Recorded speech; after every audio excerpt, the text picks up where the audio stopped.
Welcome back.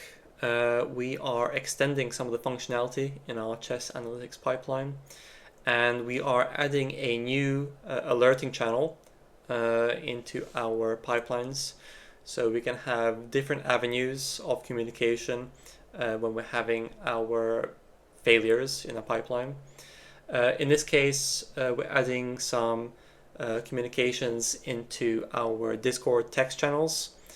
So what we've done is we've taken the Discord webhooks and we're making Python post requests into those webhooks, and we're just packaging in all of the traceback information so developers can go ahead and triage all those issues.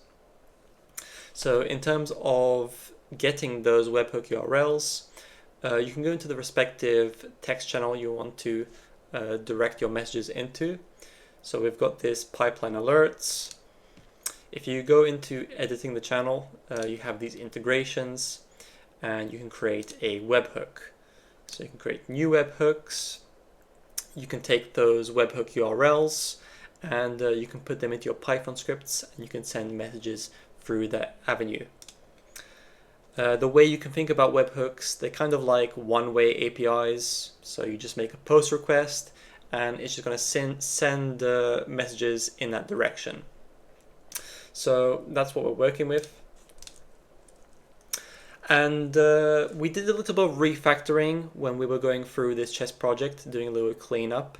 Not just tidying up the alerting library, but cleaning up the entire structure of the project. We've created the libs directory where we have functionality to serve specific purposes. So for example, all of our interactions with GCP microservices are going to go inside the GCP common library. All of our alerting behavior is going to go inside the alerting library. And that's where we've added our Discord logic into. So I'm going to go into my alerting library and I'm just going to show you some of the additional functions that we added in here to enable pulling through Discord messages with the error alerts. So I'm just going to do a search for the functions. So we've got this function here for building out the error information in our Discord messages, and we're just pulling through all of the traceback data and stuffing it into a metadata object, which is a dictionary. And then we're passing that dictionary into our return statement to format it into a series of markdown strings, which is how we're going to present it when we post that message into the Discord channel. So this is just preparing all of the error information for consumption. And then we go down to the next function, which is where we are sending out our Discord message. So we just need to specify which project we're targeting relating to the script. We've also saved our webhook URL into a GCP secret. So once we read in the webhook URL into this object, we also need to create our data payload that we're sending to over that webhook URL. So we've created this JSON type object. Well, it's actually a dictionary. But we've got a content key and we got the message bundled inside of that dictionary.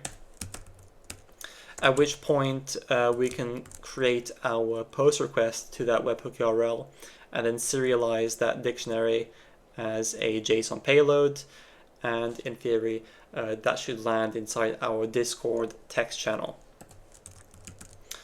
And then as long as we have a 204 response after sending out that post request, we're going to know that message was successfully sent through.